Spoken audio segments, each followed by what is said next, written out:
Hey everybody, how's it going? Welcome to the OV podcast. This is our first episode, and I'd like to introduce myself, Oliver Payton, and Hey guys, it's Van Dodd. so we're gonna keep today a little casual.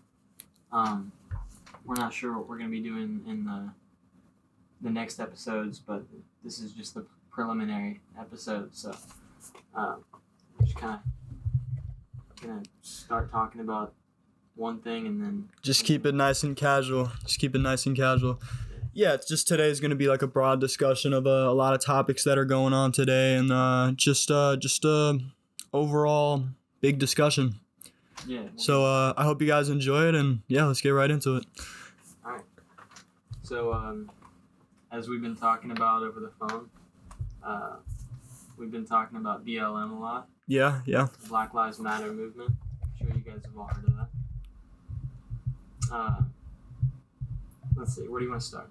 So as far as BLM goes, most people, when I tell them I'm against BLM, they look at me funny, right? It's like, whoa, how can you say something, so black and white, Yeah.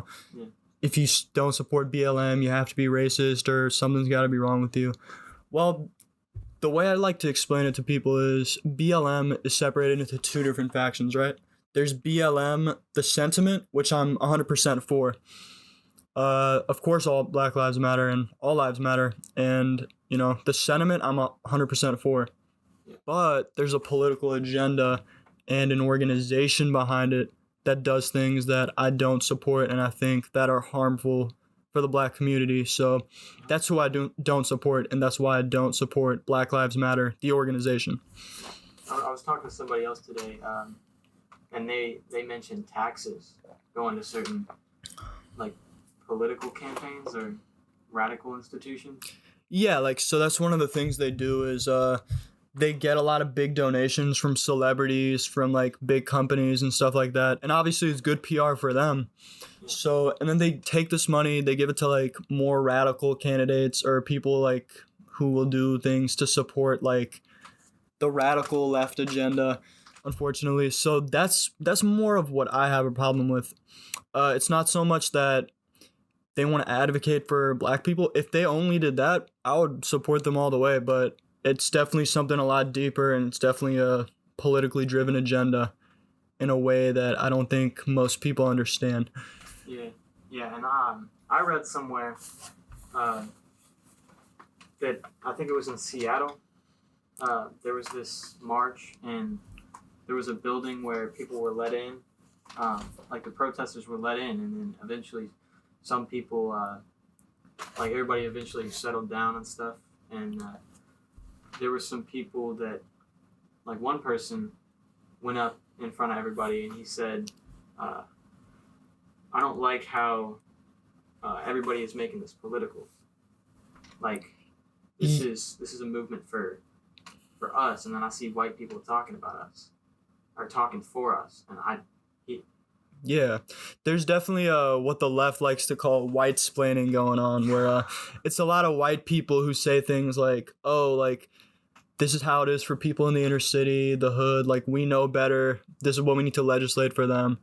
And I feel like they haven't really spoken to or understood the situations of a lot of inner city black people. They're not bad. For example, when it comes to the issue of policing, I think people on the left or people who support BLM would likely say that we need to lower the police presence in these areas. But if you go talk to these people in the inner cities, they actually want more of a police presence. Back in the 90s, Tupac was saying it, a lot of rappers were saying it's why don't you give us equal policing or more policing to help us, have peace in the neighborhood, to control the neighborhood. And now they're saying the opposite, which is kind of ironic, which is how can you have less of a police presence and then hope for the violence in the inner city to get better?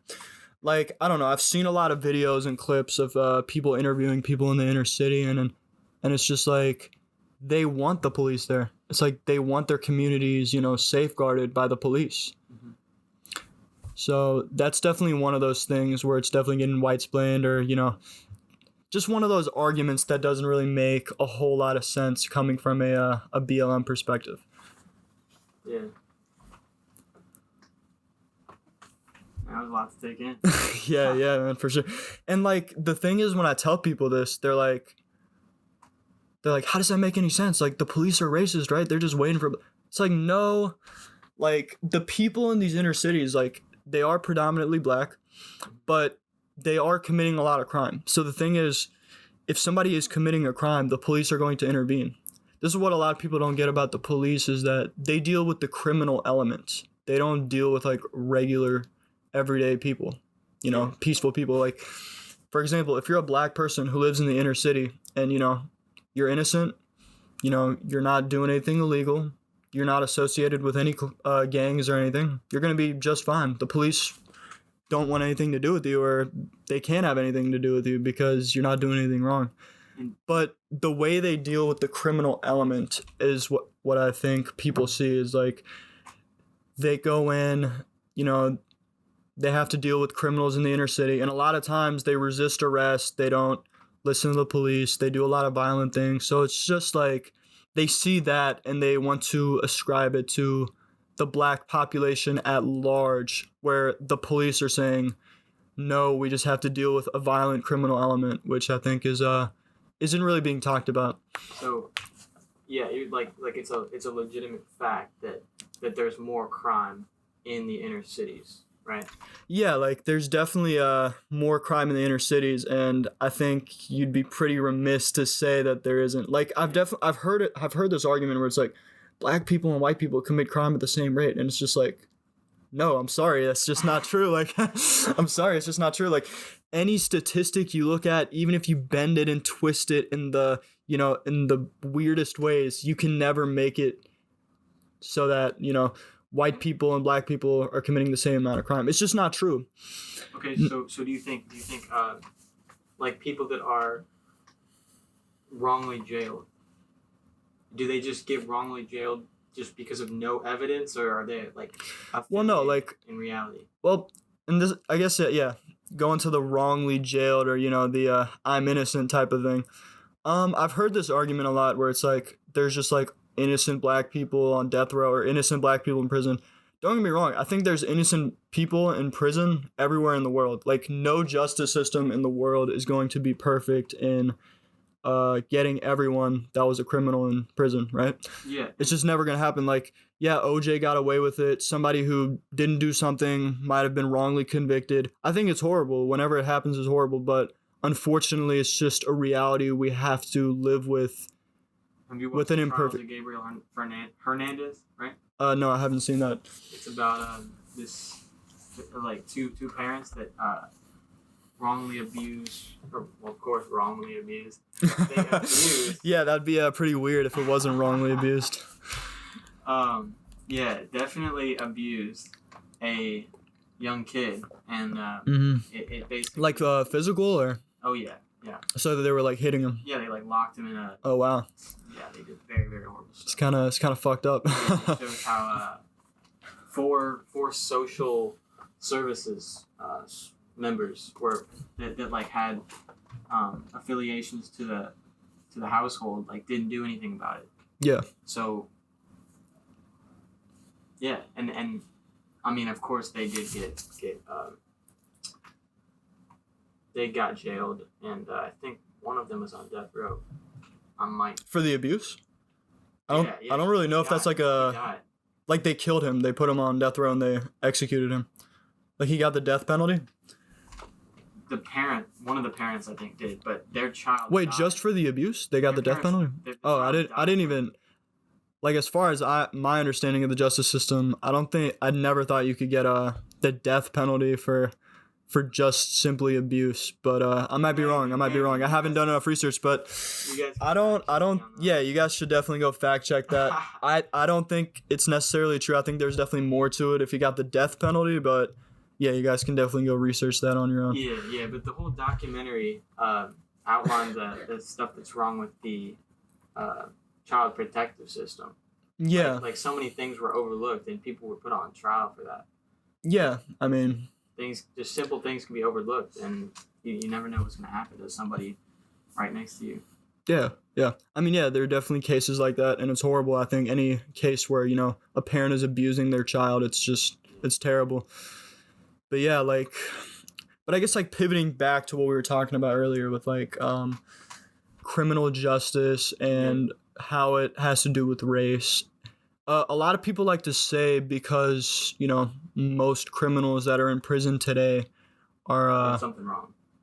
because they're black, the system is somehow racist, right? But the thing is, you have to look at the crime rates that we see among races, right? It's actually very interesting. Like, when you look at the crime rates for all races, it actually ends up being that black people are underrepresented in prisons. Like, they commit a higher proportion of the crime than what their prison population is. So what we see is white people and Asians are overrepresented, but black people and Hispanics are actually underrepresented in the prison population, proportional to the level of crime, which I think is an important statistic to look at, because you can't compare these things without looking at crime rates, because the crime rate is the determinant of who gets sent to prison and who doesn't. Yeah. So yeah, that's just another thing that I think definitely gets overlooked. You have to look at the crime proportionality, who's committing the crime, why they're committing it. It's just all these nuances that a lot of people fail to look at. They kind of see it through a monolithic view of, oh, if there is a higher percentage of black people in prison, therefore it has to be some sort of systemic oppression. Well, yeah, everything is relative, like you've been saying, and we were talking about something the other day about the whole system, the police system is claimed to be really racist, like unproportionally racist, and I think there's going to be, well, we agreed that there were going to be racist people no matter where you go in the world. There's always going to be somebody. You can't end racism. Yeah, in all walks of life, I think in any profession, when you get enough people, there will be some racist people. Like, that's just the reality. And what we can do is not to say the entire systems are racist, because there's a very small minority of racist people, but to try to find those people and take them out whenever we can. And sometimes that's not always possible, because they don't always show clear signs that they're racist, right? So you have to take that by a case-by-case basis, essentially. And instead of trying to say the entire police department or whatever is completely racist, whatever institution is completely racist, the better way to deal with it would be to say, hey, this guy, is doing racist things. We should take action accordingly. I think that's a much better solution. And a much more realistic one at that. Yeah, and this is one of the main issues that a lot of people have with BLM is taking action accordingly. And a lot of businesses have been destroyed, a lot of fires. Yeah, a lot of destruction. Definitely. My whole stance on that is you have the right to peacefully protest. The Constitution gives you that right. But what you can't do is you can't go loot and riot and incite violence because you're not happy with something. No, that's where I draw the line to say, hey, it's one thing to protest and it's one thing to riot and loot. And the unfortunate thing is a lot of these riots and stuff are happening in the downtown inner city areas where it's predominantly black. So a lot of these businesses that are being affected are black businesses, unfortunately, which is, Yeah. Like I saw a video of some guy who owns some restaurant and he was like, yeah, looking at the protesters like, this is my business. I'm black. Look at me. Yeah, it's just like, if this movement is about trying to help black people, I just don't see how looting and rioting and destroying these businesses is going to help them. And not even that, it's just it's not the right thing. I don't see how looting a Target or going and stealing from a store is going to help your cause or do anything for you.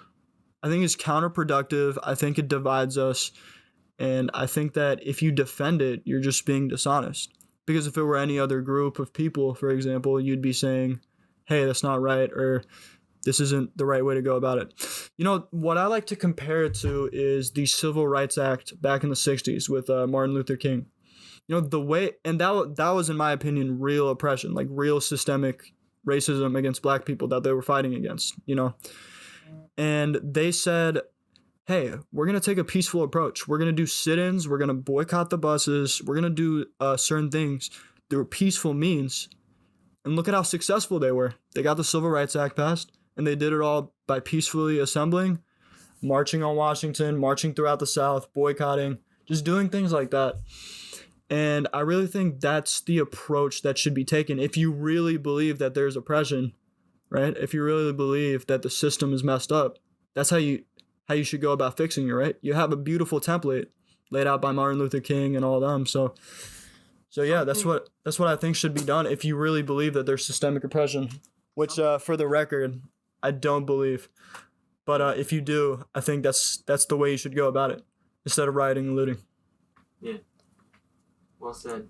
And some of that makes me think about black police officers. Yeah, it's actually interesting you bring that up because there's actually like a lot of studies that find that like black and Hispanic police officers are more likely to shoot black and Hispanic suspects. Really? Yeah. Or actually not more likely, but equally likely as their white counterparts to shoot a black suspect or to engage with a black suspect, right? So it actually shows us that this isn't exactly like a racism problem. This is a problem with probably the behavior, the crime rate, all these things that I was talking about earlier. It's just like, hey, if it was about racism, then black officers wouldn't be shooting black suspects as often. But what we see is it's actually almost identical in the amount of the number of times force is used. So yeah, like, so when people say like police forces are racist or, you know, they're inciting a lot of unnecessary brutality, I just think it's disingenuous when you look at just that fact alone that shows black officers are engaging with them. And it's just because, you know, you have to look at a pattern of behavior, right? Like, for example, like Michael Brown, they were saying like, oh, he was innocent. Like, it's like, no, he was committing a crime. He attacked a police officer violently, tackled him, tried to disarm him, take his gun off of him, and he got shot. It's like, look, you can't engage in bad behavior, violent behavior, right?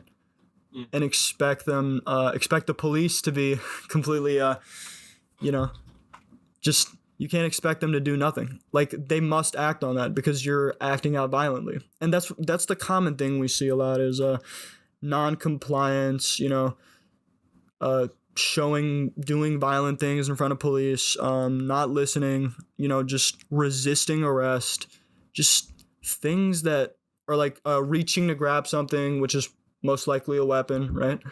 And we see a lot of these behaviors, and it's like, when you exhibit these types of behaviors, it's like, it shouldn't be a surprise as to why certain situations result in the way that they result.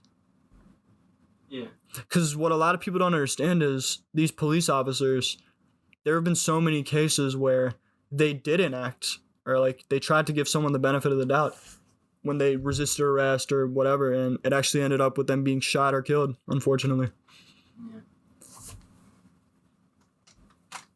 I thought something. I thought I read a statistic somewhere that there's a better chance of a white person carrying a firearm than a black person. Do you like that? Well, I haven't looked at that statistic, but I'm definitely in favor of the Second Amendment and black people exercising their rights, because, look, if you want to empower a group of people or make sure that a group of people is not oppressed, right, which BLM and the left believes they are, you would give them firearms or give them open access to firearms, right? Yeah. Like, I think the best way to protect your family in an inner city or protect yourself on a street block is to be armed. Like, plain and simple, that's the best way.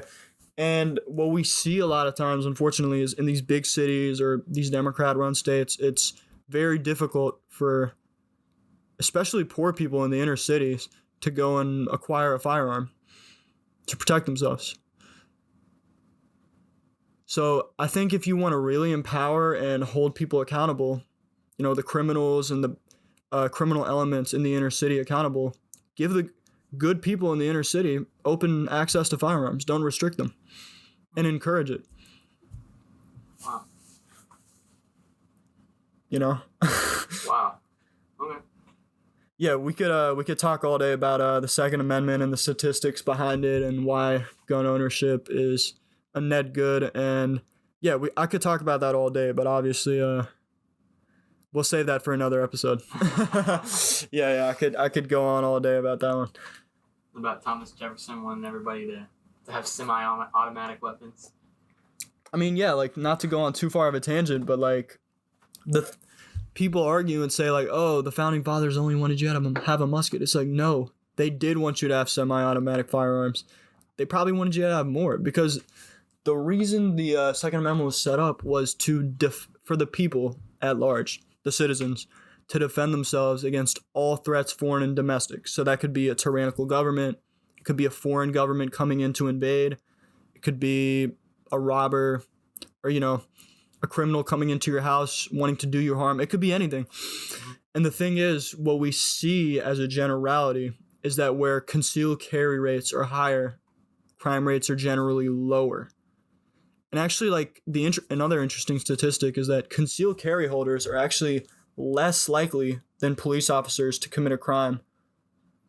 Less likely as a whole. Than police officers. Yes, which is actually very astounding.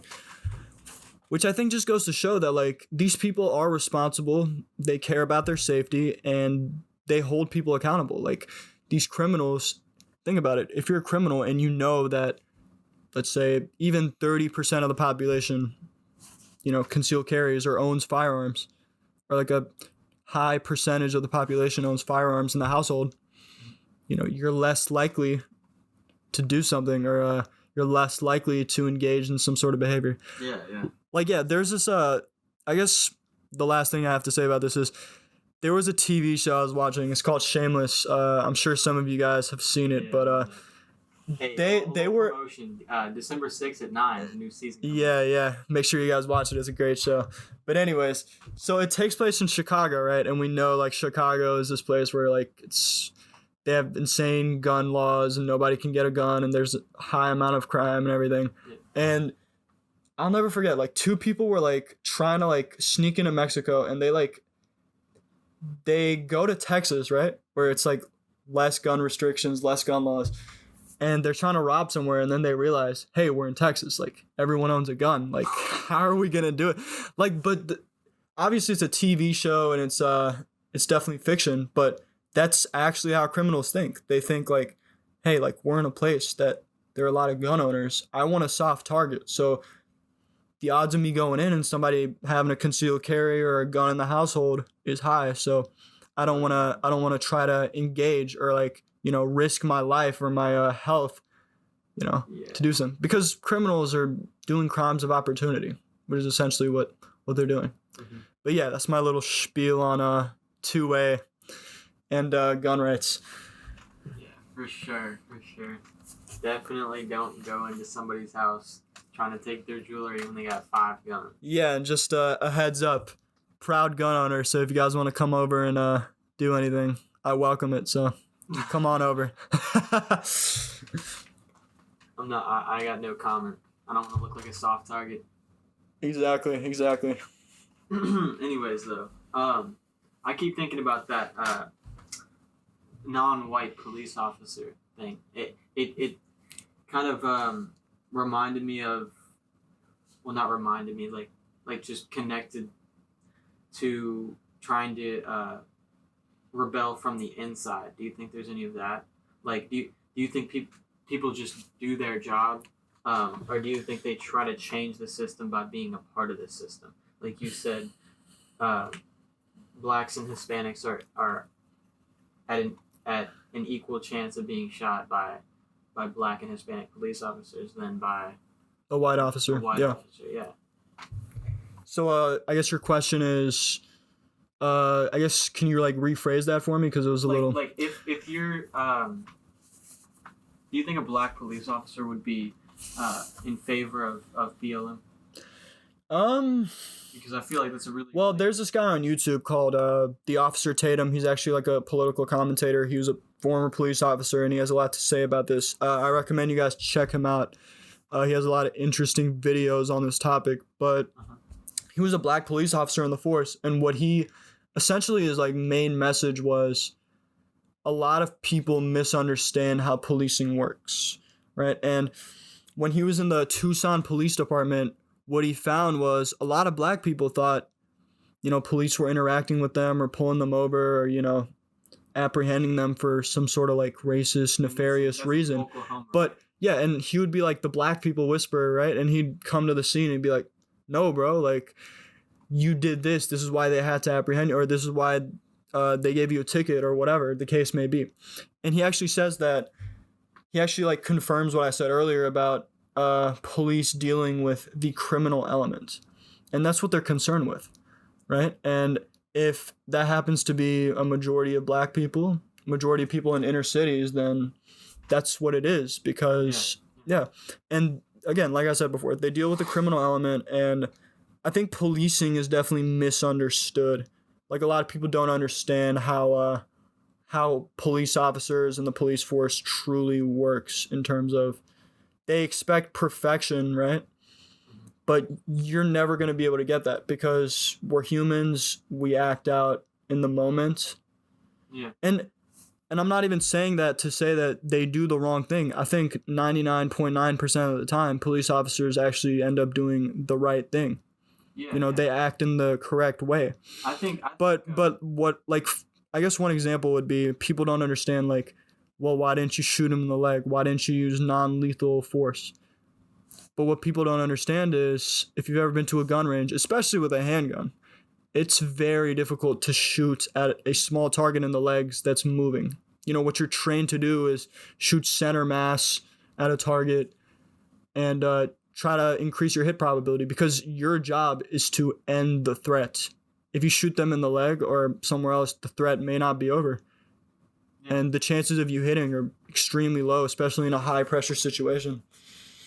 And the same thing with like non-lethals. Like what people don't understand is like there's almost like a 50% fail rate with tasers and pepper spray. You have to be very close and whatnot.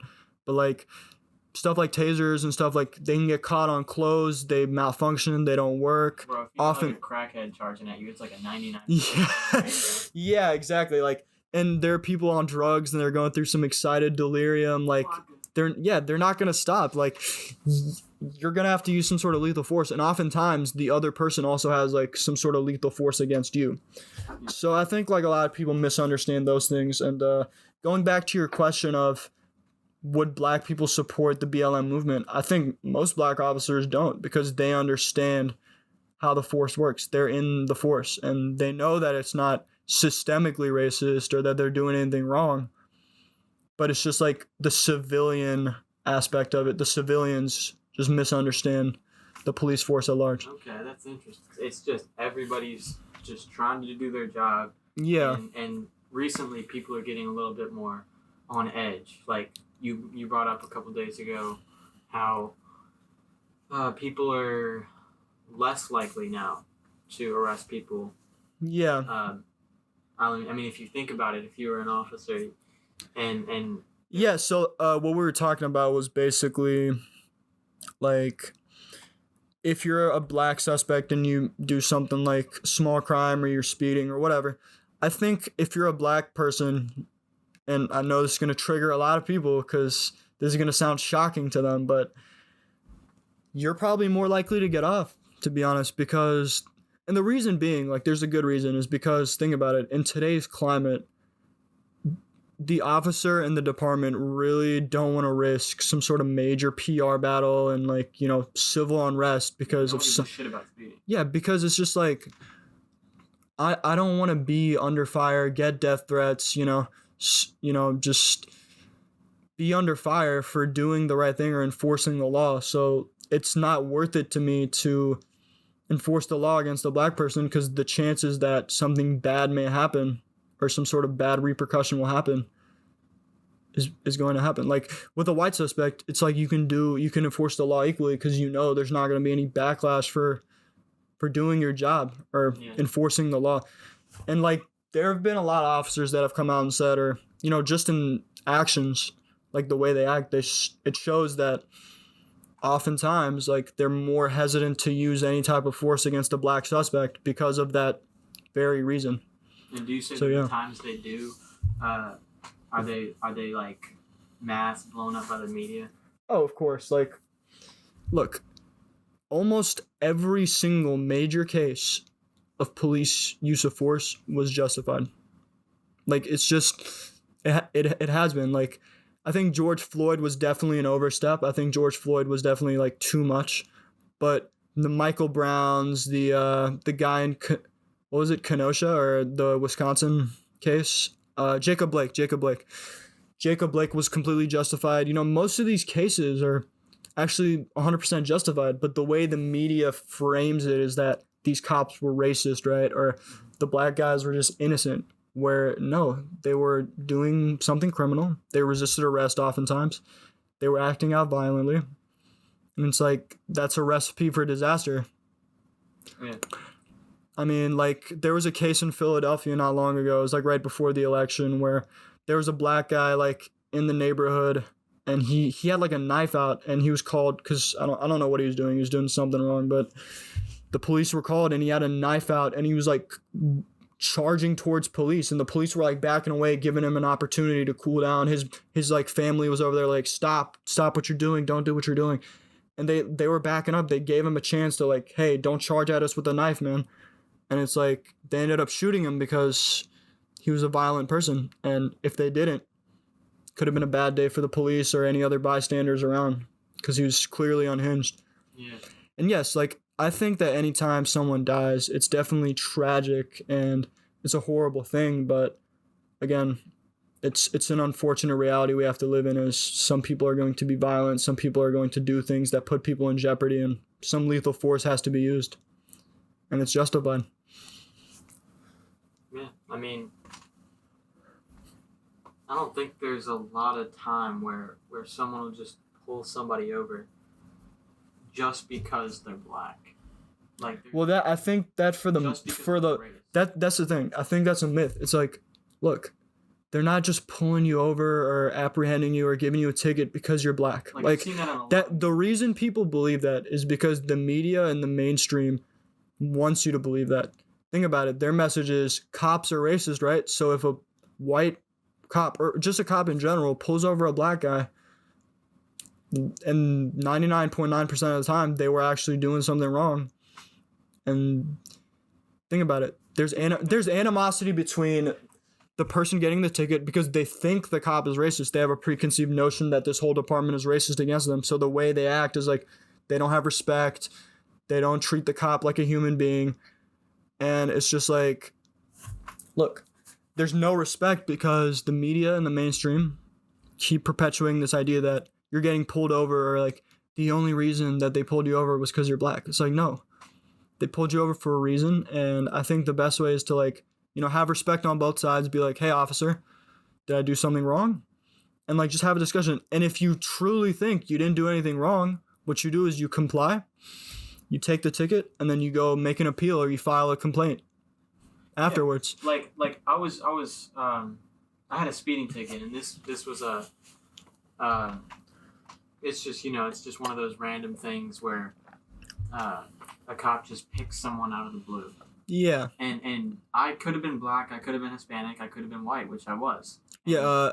I sorry for butting in, but like you said, like, yeah, it's like when you deal with the police, it's never like a good interaction, right? You're pissed off. You're like, hey, I'm just trying to get to where I'm going, or I'm just doing my own thing. And like, there's being an asshole. It's like, but it's like, that's their job. Their job is to enforce the rules that are, or the laws that are on the books. Like, that's their job. Even if you think they're an asshole, like, they're just a human being too. They're just doing their job. And yeah, like, that's why I think a lot of people like give cops a bad rep, but it's like, yeah, when like cops are doing their job, it's like, hey, they're an asshole, but it's like they're just doing their job. But yeah, go ahead. Do you think they get quotas? Like, no, they don't. They definitely don't get quotas. There isn't anything in a police. There isn't like a big blackboard at the department that says we need to arrest like 10 black people today. Make it happen. No, that's completely absurd. Somebody told that to me whenever I got a speeding ticket. They were like, yeah, some cops just doesn't have enough on his quota. As far as like traffic tickets and stuff like that, I'm not sure if they have quotas, but maybe there's definitely like, in my opinion, I think speeding should be like pretty much like removed. I guess like most times when you speed, you're not really putting anyone in danger or doing anything wrong necessarily, but yeah, it's definitely a good income stream for them indirectly. Autobahn but yes, 2024. Yes, I am for that Autobahn. Let's get rid of that speed limit. But yeah, but it's just like, but it's still the law, and you still have to like be cautious of it, right? You can't be surprised at least. Yeah, you can't speed and then be surprised that they pulled you over and gave you a ticket. It's like, because you knew the law, even though however stupid you may think it is, you know, you just gotta follow it. And then the best way to deal with it is try to get the law changed or do it after. Not try to argue with the cop in the moment. Just like you can't be biased with your intentions. Like, you can do something with a good intention, but if it was something illegal, you can't run away from that fact.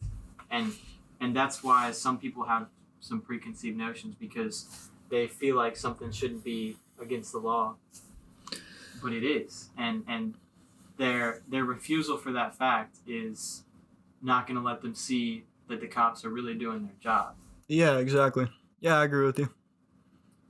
Yeah, but I mean, I think the speeding tickets and stuff was kind of giving it a little bit of a stretch on nobody's going to get shot at a speeding ticket unless they act. Yeah, as long as you treat the officer with respect, you're open and honest with him, and you're just telling him what you're doing. Like, every time you make a movement, just be like, hey, I'm grabbing this. Just don't make any sudden movements. Just be relaxed. Just be chill. You know, just comply with his orders, and everything will go smoothly. You know? Just comply. Look, even if you think that they're doing something wrong, what you do is you comply in the moment, and then after, when they give you the ticket or whatever happens, something just played on my laptop. Sorry about that. But yeah, whatever happens, you just go and file a complaint, and you get it resolved. Like, we have a justice system in the United States. We have courts. We have appeals. We have all these things set up so that when somebody doesn't do their job correctly, they're held accountable. And yeah, we have phones, we have things like that. You have every right actually to record any traffic stop or any interaction with the police. You know, you have the right to do that as well. So you have a lot of different avenues to deal with that sort of thing. And I don't know if this case study will be like any significance, but I have a few friends, like there's some friends from church. They're refugees that came over from Burma. Yeah. Which is now Myanmar. And I started hanging out with them, and they got like, I was in the car with them a couple of times, and I think they were a little bit on edge whenever they saw the police. And this is when I started to see things differently, like that not everybody sees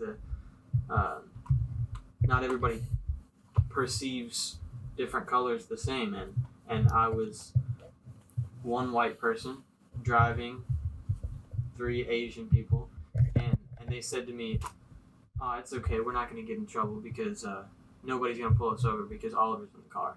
Yeah. And I was like, "Wait, what?" Yeah, the white guy won't ever get pulled over. Yeah, and then they got pulled over later, like I think like a year later, and just for doing something minor, something not a priority but still illegal.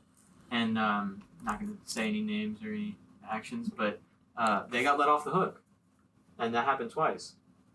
Yeah, and that kind of goes back to what I was saying before, where like if it's And a lot of times what people don't understand is these police departments do have mercy on certain groups of people, right? Like if you do something small, they'll most of the time, like not most of the time, I don't know, but like, there have been a lot of cases where they definitely like give you a warning, they try to like coach you, and then they let you go, man, like for a lot of minor things, like, and that's like one of the parts that doesn't really get talked about. It's mostly like police are like out to like get you and like make your life hell. It's like, no, that like, yeah, like what they do is annoying. Again, like I said before, they come off as assholes, but at the end of the day, they're people just like us, and they probably just want society at large to be better, just like us. They're just trying to make order and to continue. Yeah, like they do a very important job, and I think a lot of people don't realize that a lot of these situations where like there are bad people doing bad things or like something bad is going to happen, police oftentimes are the ones who come and resolve that situation. And I think a lot of times bravely, because they're putting themselves on the line, right? They're putting themselves in a dispute or in a conflict that they weren't even in to try to maintain order and peace for everyone else. So I don't think they definitely get the respect that they deserve anymore in terms of like the job they do. Yeah. Because they do have an important job, and it's definitely important to respect and appreciate that as well. Yeah. And a lot of that is due to the media. Isn't that correct? Yeah, I think the media has definitely done the public a disservice by like, well, they do this with like not just the police, but they try to like divide us in terms of everything, in terms of race, sex, gender, just in every way that they can find a division. They try to divide us by saying like this person is evil, this person is bad, or pushing a certain negative rhetoric. Yeah, but there's an average moral compass that people have, and there's just information that they make certain decisions on, and we're being divided because of just those certain decisions. Yeah, and we're definitely being divided by things like BLM, like mainstream media, CNN, MSNBC, things like that come out and say, you should hate this guy, or these people are racist, or they show and tell you things that aren't the whole truth, that aren't in context. It's just like, I think they're doing the American public a major disservice. Yeah, and there's a lot of people that don't have all the facts, but they're so passionate about what they Yes, believe. Definitely. Like, I think most people who support BLM certainly think that it's like, hey, I support BLM because I care about black people. And it's like, I think that's why they do it. They have good intentions, but not realizing they're actually supporting a political agenda that's going to further divide us and has negative ramifications. I think that's the part that a lot of people don't understand.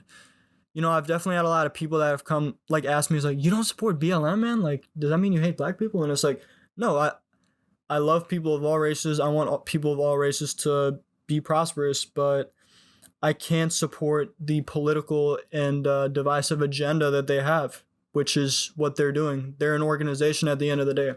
Like I said at the beginning of this podcast, like BLM, the sentiment, I can 100% get behind, but I can't get behind the organization. So yeah, like, it's not that I don't support BLM because I don't like black people. I like black people. I like people of all races.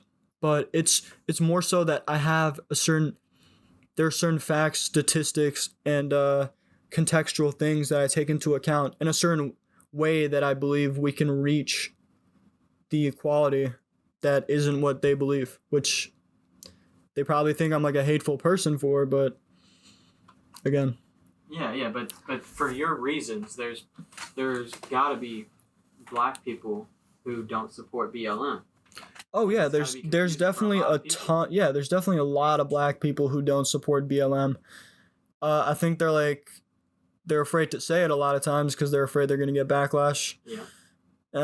It's not even just black people, man. Like, I feel like anyone who's like skeptical of BLM or doesn't necessarily agree with their agenda, like, they're definitely more on the down low in terms of like releasing or like showing how they feel because they're worried that the mob and the goons are gonna come after them, right? I mean, I've kind of grown some thick skin over the years, but if you follow me on Instagram, you know. But But yeah, like I definitely think there's definitely a good amount of black people who don't support BLM who are actually against it, but I don't think there are as many outspoken people, I guess is what I'd say.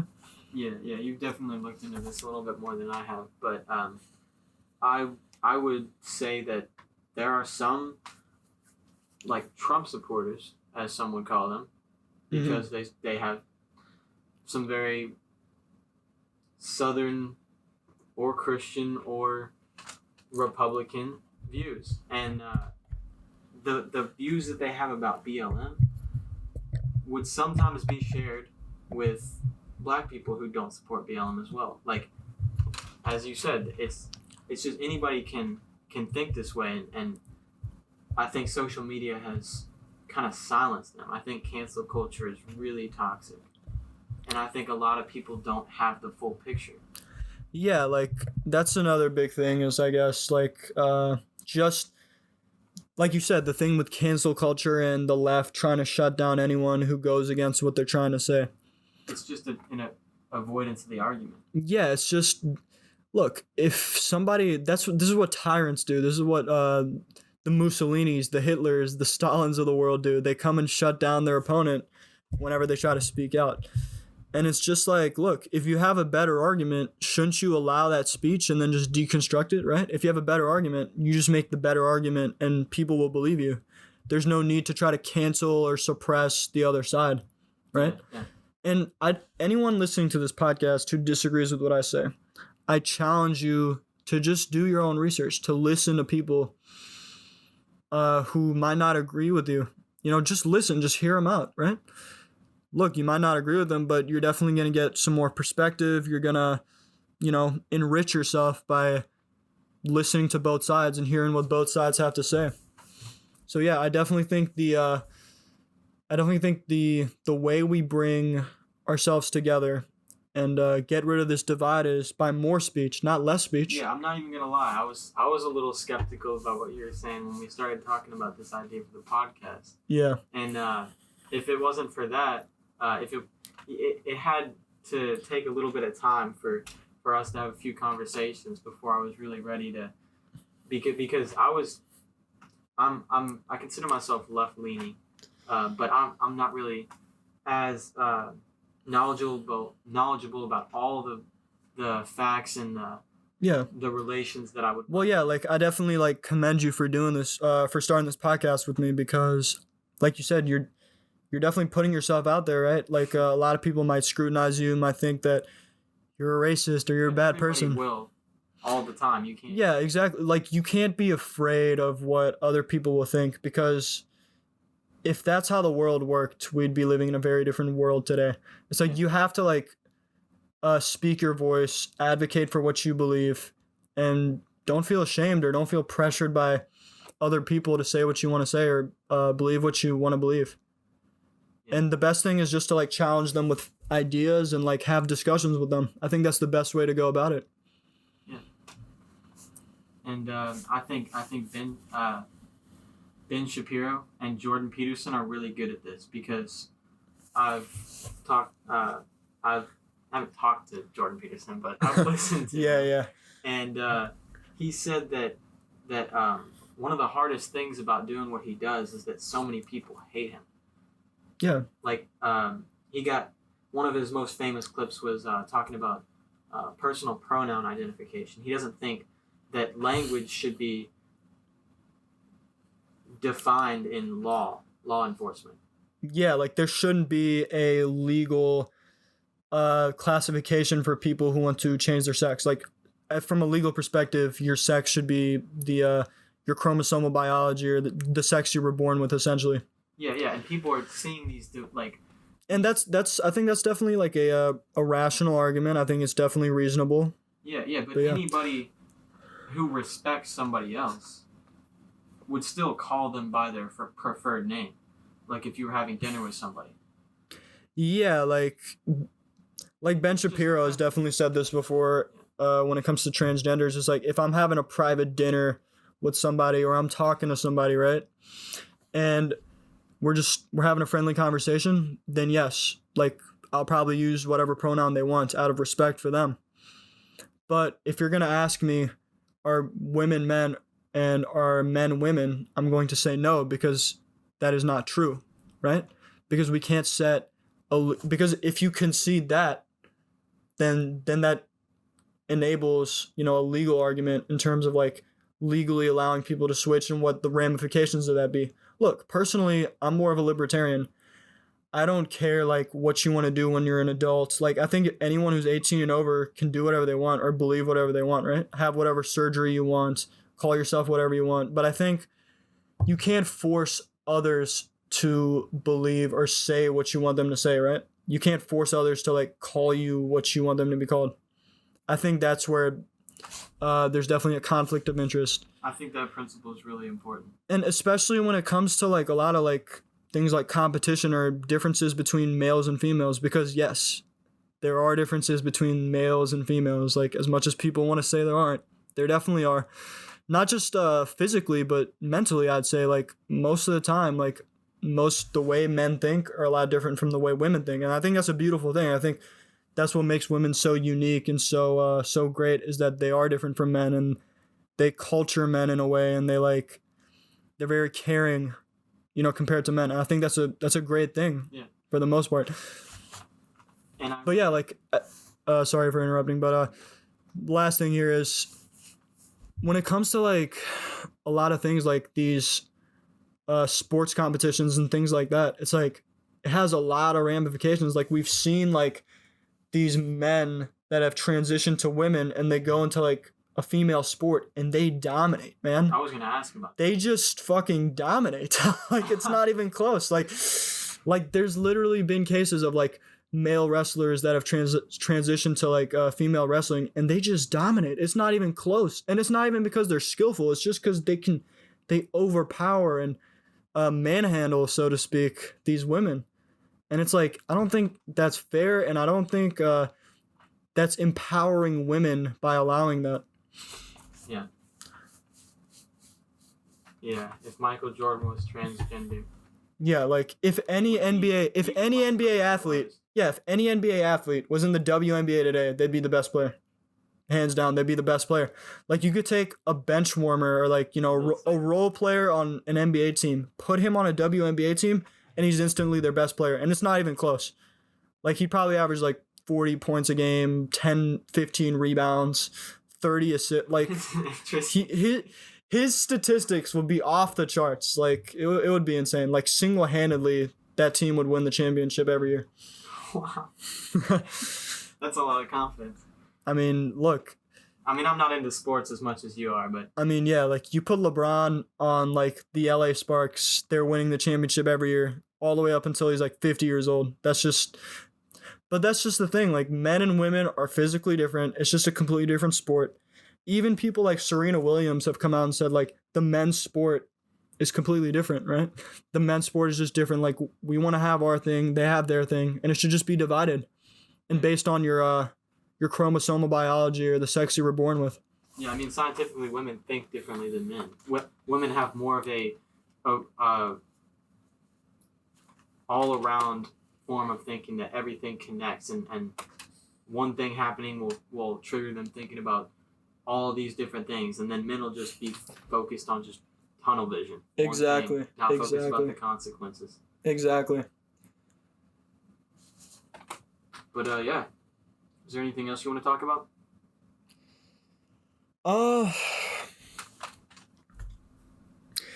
Yeah, like I guess pivoting back to the argument of discourse in America, I guess. We have to have the conversation. Yes, we must have these conversations, guys. Like for all of you guys listening, like just listening to this podcast, I think is definitely a good place to start, but it may be painful.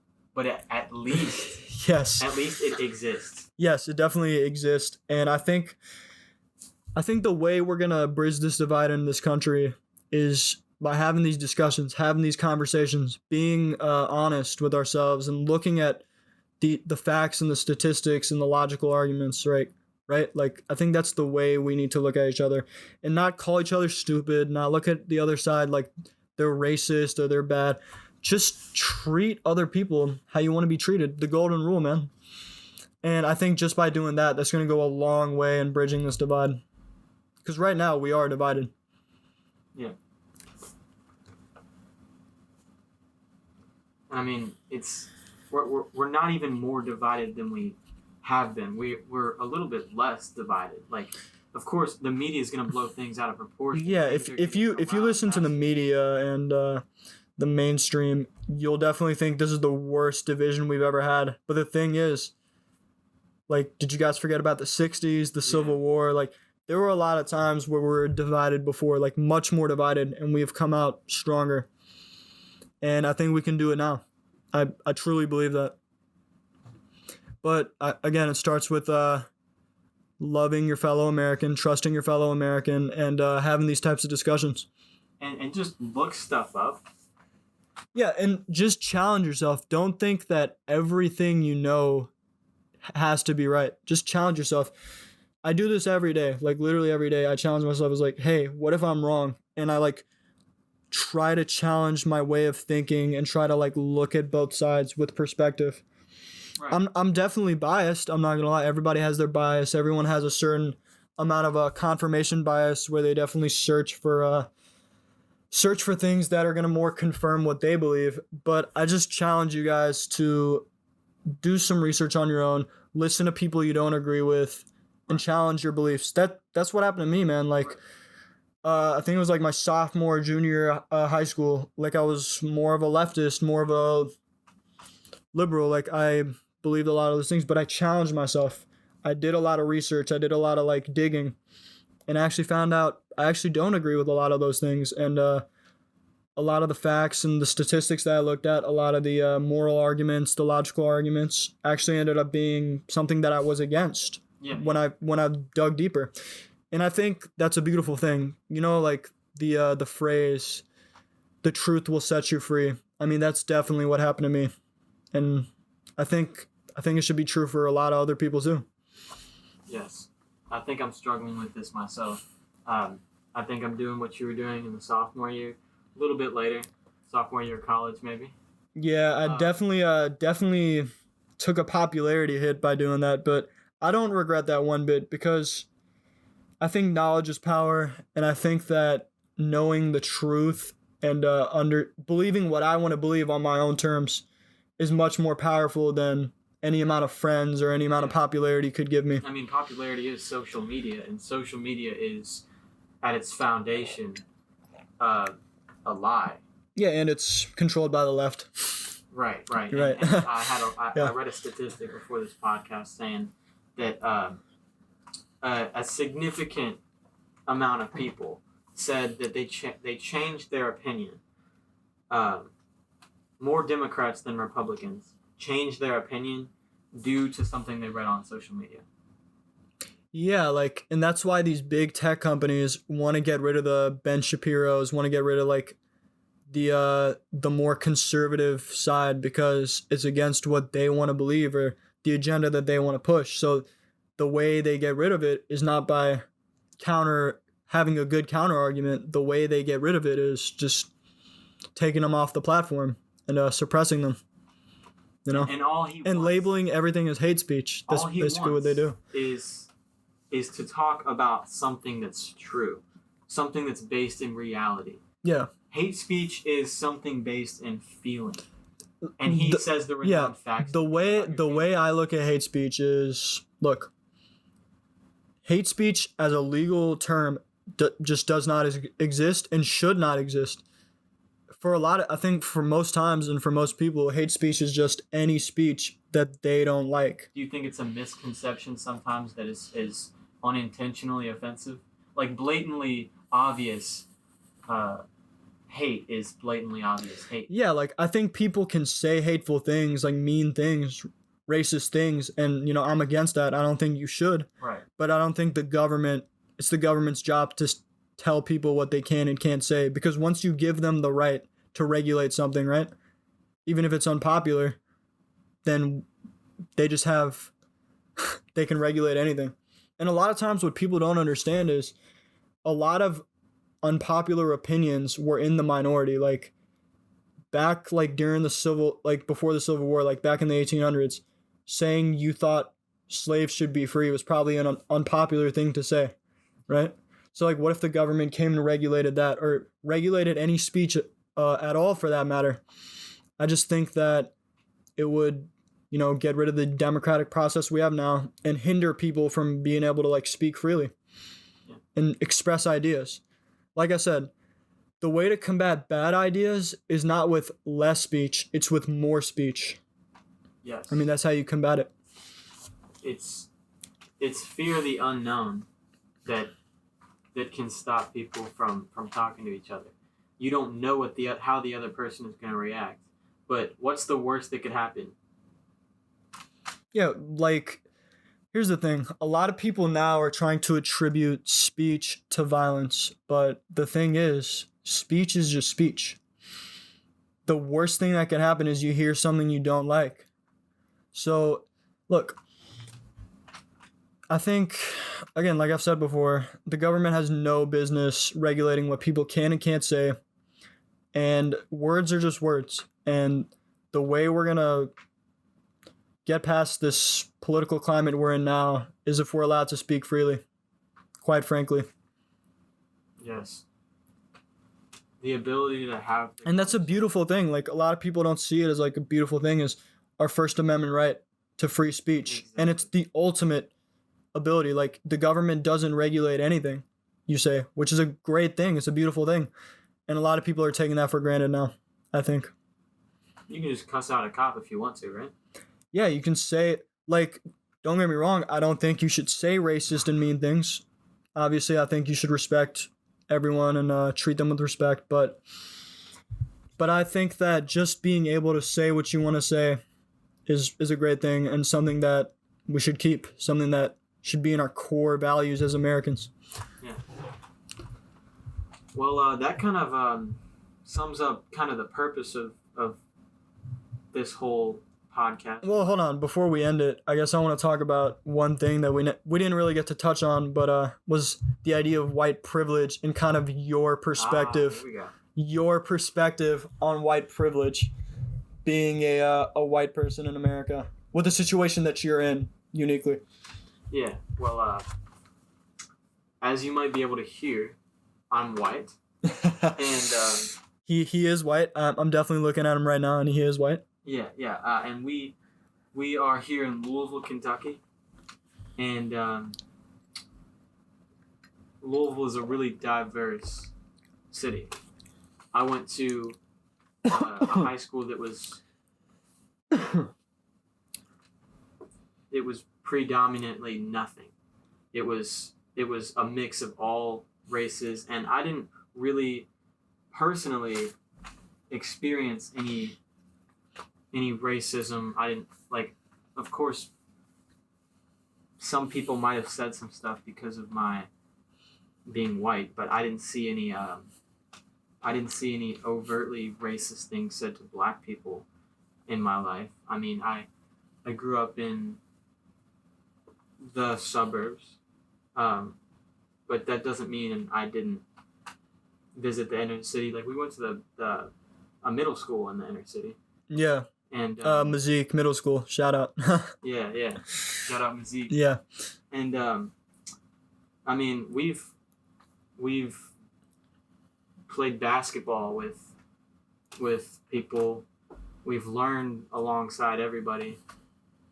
Me and you both have. Yeah. And I guess with the respect to white privilege, even though I live in the suburbs, I'm relatively poor. My dad is a glassblower. He's an artist. He works downtown. And shout out Glassworks. Yeah. Mark Payton Glass Center. Make sure you check it out. Yeah. And I mean, he's actually been shut down because of the coronavirus. But I mean, I don't see any advantages to my being white. I mean, yeah, like you feel like you haven't gotten any advantages just because you're white in life. Right. You've had to work for everything you've gotten. I haven't noticed anything. Like, everything you've gotten in your life, you feel like you deserved and you worked for it. Right. And I'm still working my ass off right now. I I mean, like I didn't get my college paid for. I wasn't spoiled.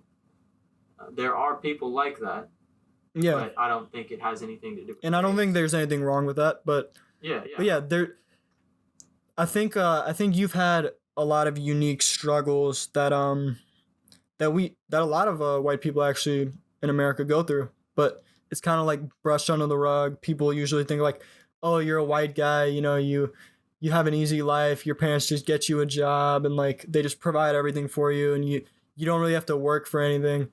But I think like what I've seen with you and like a lot of other white people that I've come to know actually is that's actually not the case. A lot of white people actually work very hard, like you said, to get what they have.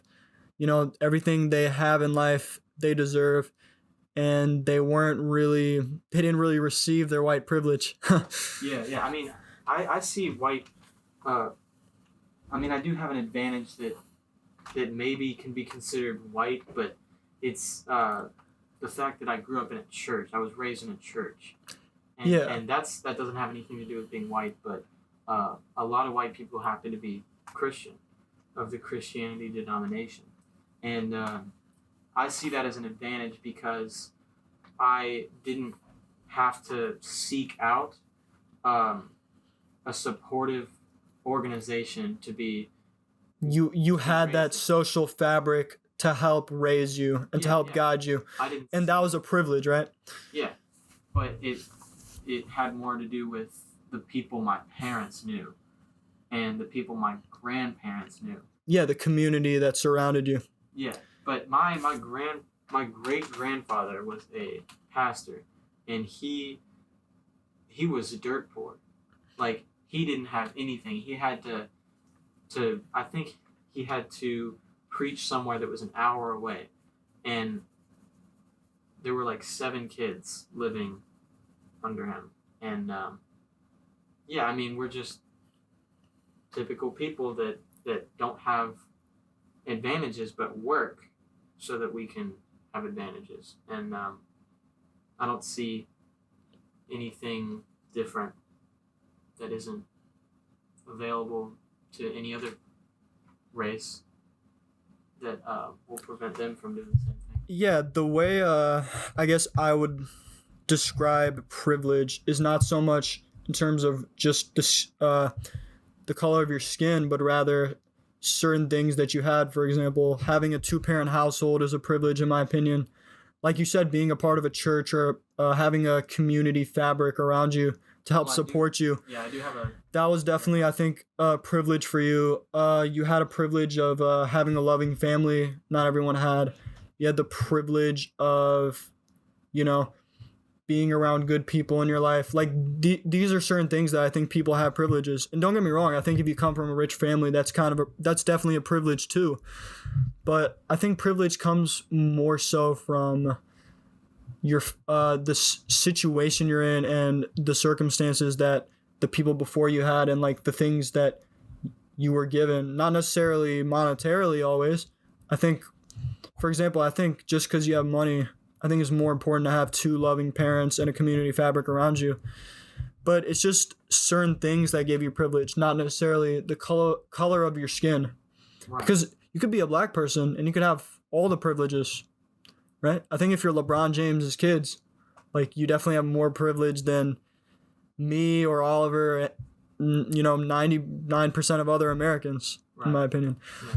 So it's definitely not so much race and gender as it is circumstances and the environment that you're in. Okay, maybe the fact that we're a first world country is a privilege. For Oh, every single American. definitely.